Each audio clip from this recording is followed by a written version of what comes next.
Wichita Liberty TV, featuring host Bob Weeks. Local politics without the spin. Interviews with nationally respected economists. Hear directly from Kansas conservatives about what matters to you. It's individual liberty, limited government, and free markets. Wichita Liberty TV. Welcome to Wichita Liberty TV. I'm Bob Weeks. James S. Rosebush is currently Chief Executive Officer of the international consulting firm Growth Strategy, Incorporated.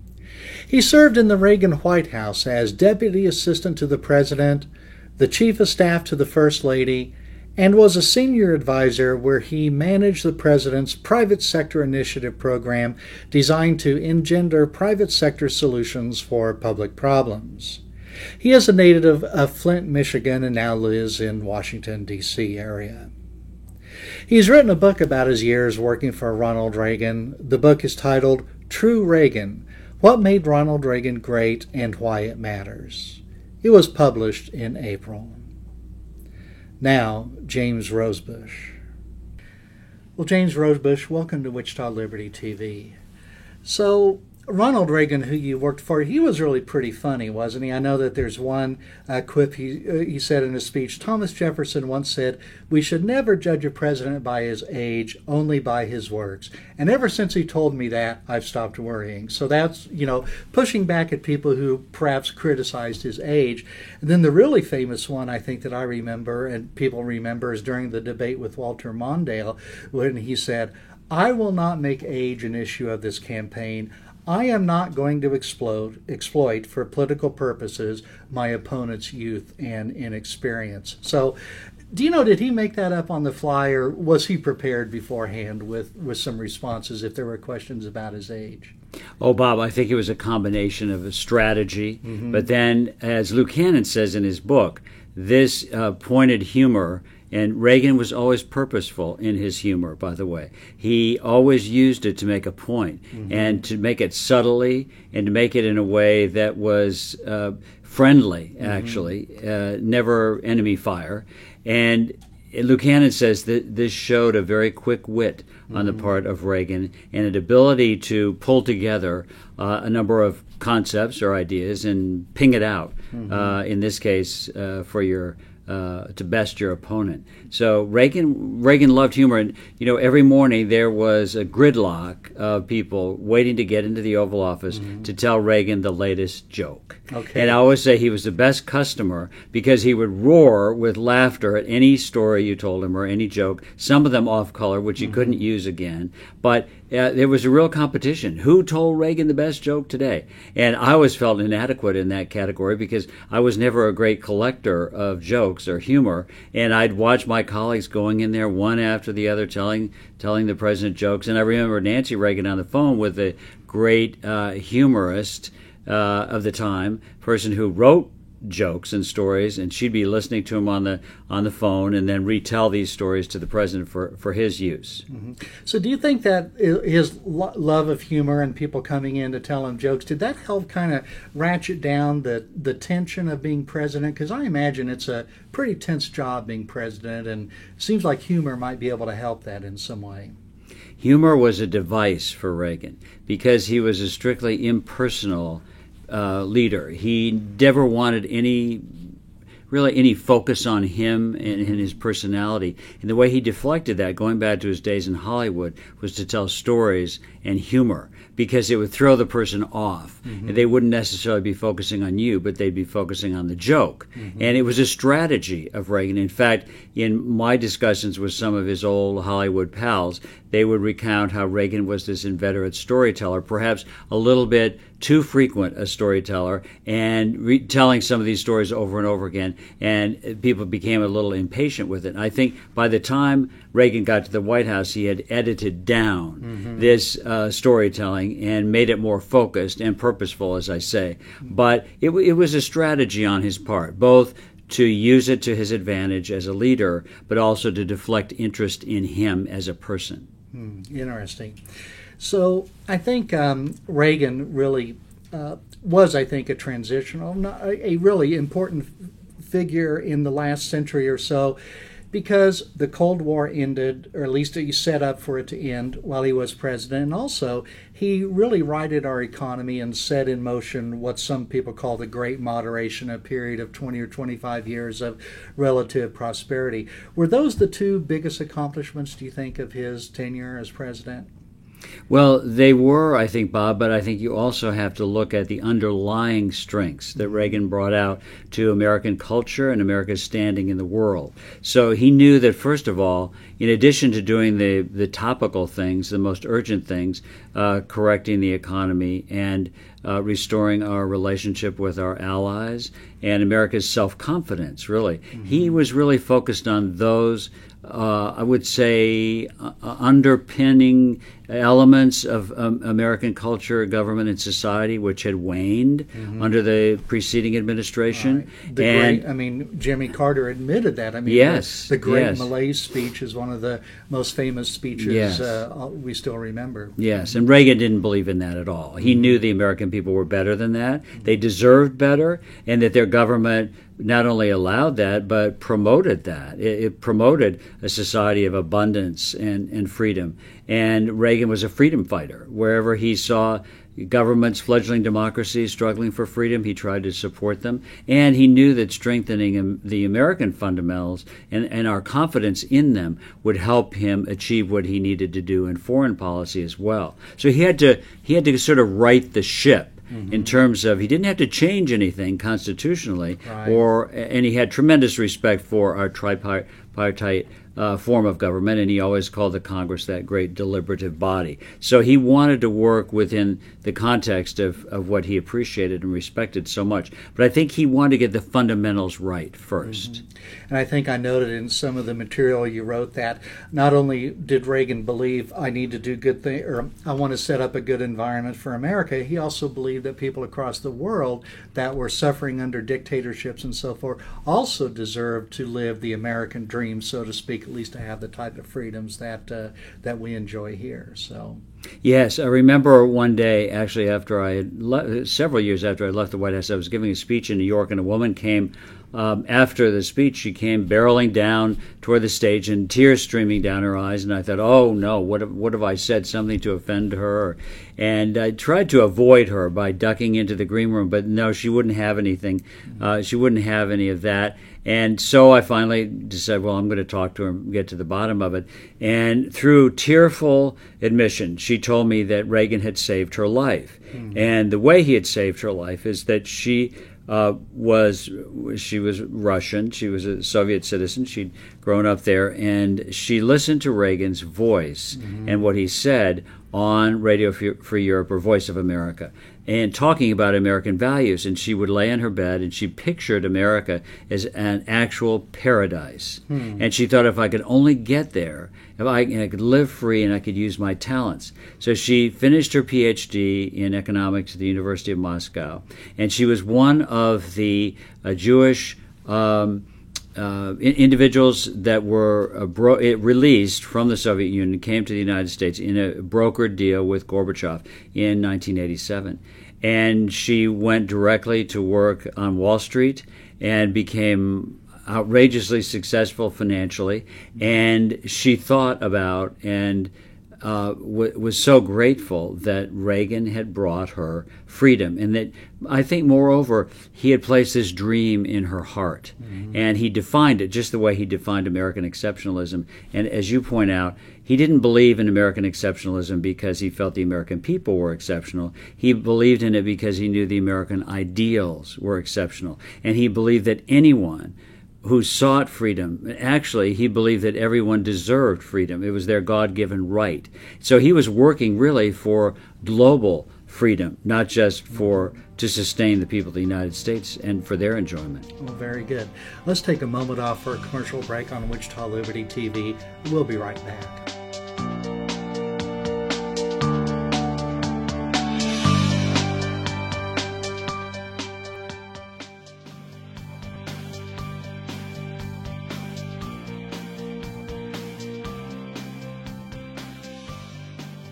Welcome back to Wichita Liberty TV. I'm Bob Weeks, and with me this week, James Rosebush, author of a book about Ronald Reagan. One thing I was thinking about was it seems like, well, I remember Ronald Reagan as a president, although I have to confess I never voted for him. I was a Democrat at that time. And well, he was a Democrat. That's Don't right, forget too. that. So I don't feel really guilty about that. But he was the president before there was the Internet.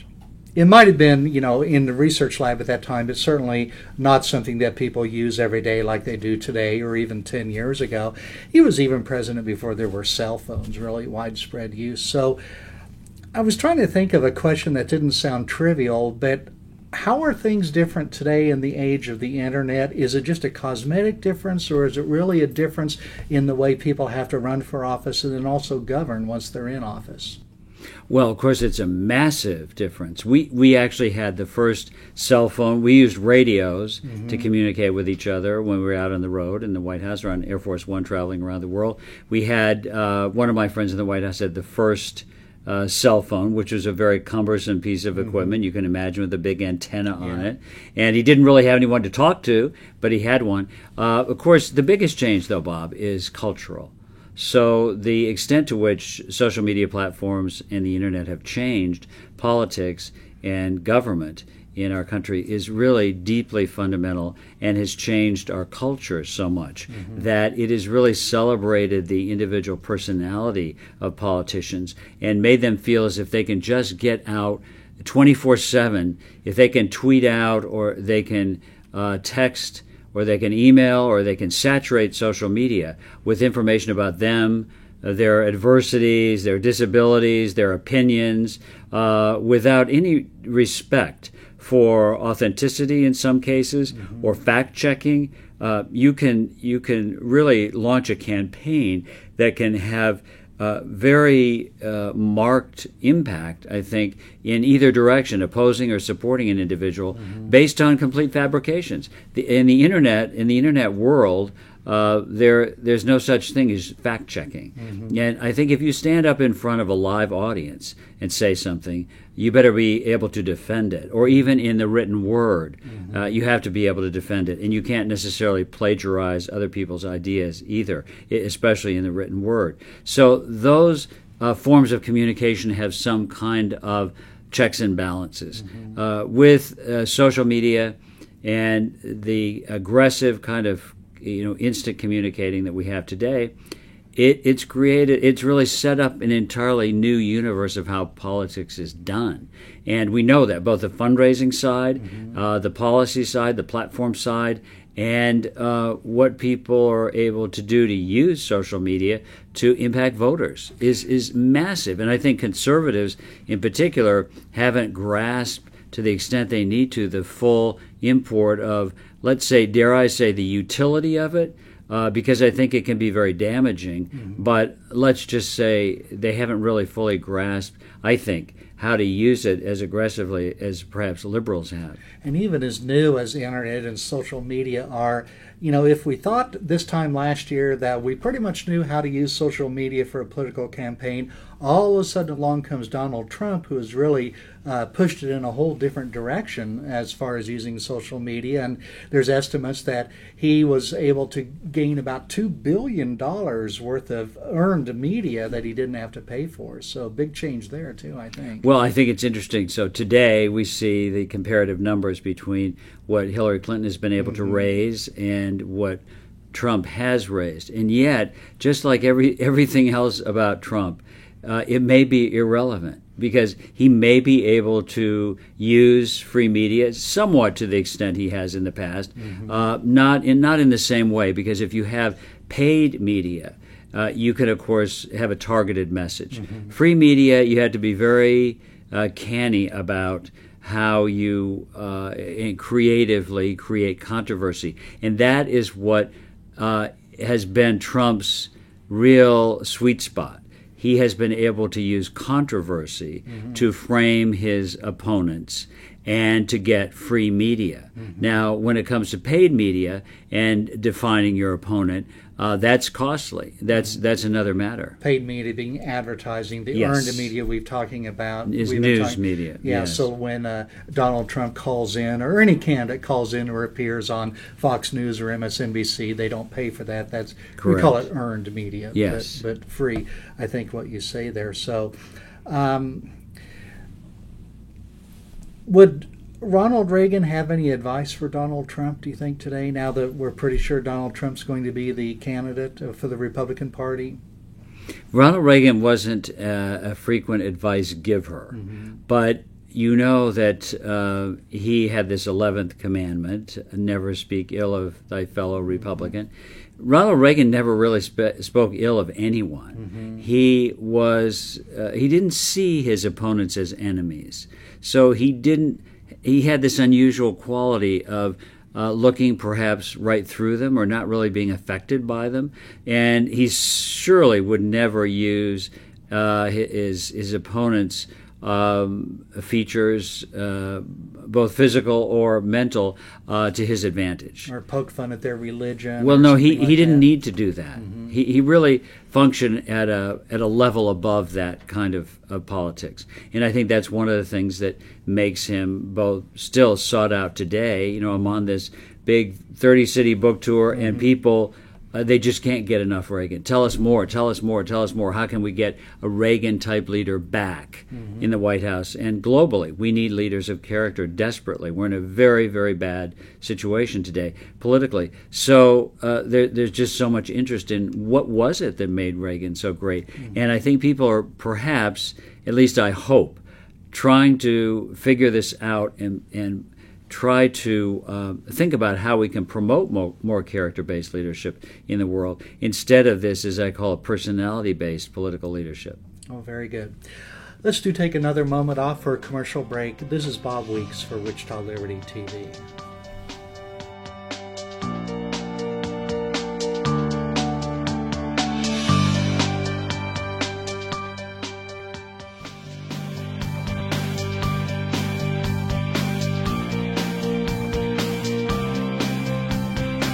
Welcome back to Wichita Liberty TV. With me this week, James Rosebush, author of a recent book about Ronald Reagan.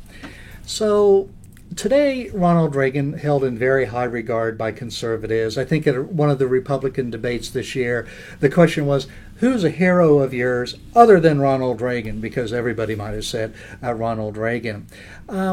But then on the other hand, there are some people that say, well, Ronald Reagan couldn't compete in today's Republican primaries because he wasn't maybe conservative enough, he wasn't partisan enough, he wasn't biting enough. What do you think about those types of ideas?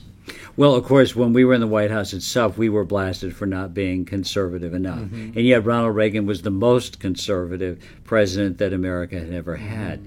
And I think that you have to, Ronald Reagan wasn't interested in playing to polls. Of course, he had his very capable pollster, Richard Worthland, but he wasn't really as sensitive to that. He was more interested in his values, belief systems, and his faith, and how that affected the political future of America. You know, it was said that the 8 years of Reagan in the White House was more about America than about Reagan, and that's exactly the way he wanted it. He wanted us to remember his presidency as about America, not about him. And he eschewed any kind of personal accolade or praise. And so this is, of course, very different than the political scene today. And yet, I know, just gauging by the response to this book, that people are longing for that. So my hope is that we're not getting so far beyond where people can recognize true character-based leadership that it all but disappears. I think that today people still recognize this great need to have leaders of character. And it doesn't mean that it has to be over forever. But I've thought about really what character means. If you talk about character-based leadership, what is character really? And for me, I've defined it this way, that character is believing in something greater than yourself. So much today, it's young people are, when they're taught leadership, it's all about you can do it, you're the best, you can go as far as you want without any limits and that sort of thing. Well, that isn't really going to get them anywhere. It may get them some material success to a certain degree, but to achieve real lifelong success and affect the lives of other people, you have to believe in something bigger than you are, more compelling and more solid than just your own personality and your own capabilities. So I think that people recognize that.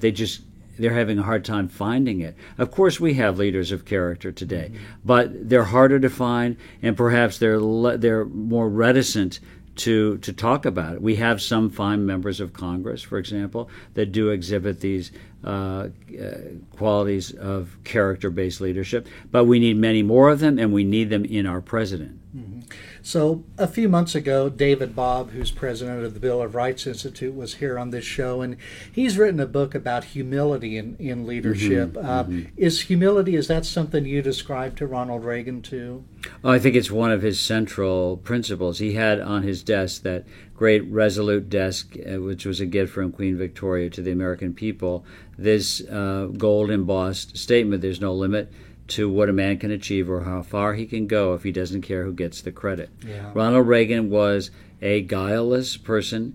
He was not self-seeking. He had no desire for self-aggrandizement or applause or accolades at all. He wasn't really affected by being president. He left the White House the same man who entered it, and he often quoted Harry Truman in saying, "We just live above the store, we're the temporary tenants." Okay. And he felt awed every time he went in the Oval Office. So I think humility, and I was reading something else yesterday about the ability to listen and feel present, that so many people today, I think, have lost this ability to listen because the cacophony of sound, of outrage, of anger, of disappointment, and frustration has grown so loud in so many sectors of our culture, our economy, and our political experience that it's hard to listen to each other.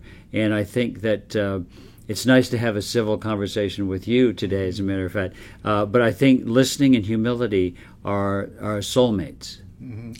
And then I think probably about the final question we'll have time for today. Do you think the presidency is more powerful today than it was in Reagan's time? And is that a good thing or bad thing? Oh, I think it's much less powerful today. Less powerful. Okay. Oh, yes. I think that you may be referring to executive orders that are being passed wholesale by the president today. Now, and you can be sure that this White House is working full steam ahead on as many executive orders as they can pass, and every president does that. Sure. To be honest, they want to affect policy, regulations, and other things that they can affect as much as possible, and to control the hands of their successors. Mm-hmm. As I say, every political administration does that.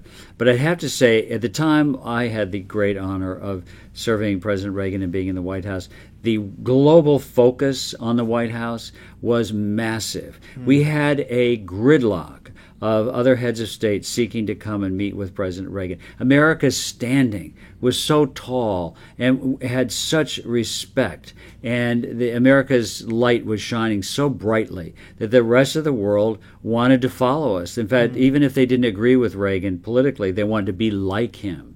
And I know this because I heard them say it. Mm-hmm. And you felt that proud to be an American. And I think that the importance of that, it's not a chauvinistic, it's not a nationalistic point of view at all. It's a responsibility that America has. America wasn't just founded to bless its own people. It was founded to bless all the people of the world. Mm-hmm. And today we have to regain that responsibility and confidence. So coming with the freedoms that we enjoy is a deep, broad, wide sense of responsibility that we have for others. Yeah. Well, that's very powerful. So we're out of time for today. So James Rosebush, thanks very much for appearing on Wichita Liberty TV. Happy to be here. That's all for this week. We'll be back again next week with another episode of Wichita Liberty TV. I'm Bob Weeks.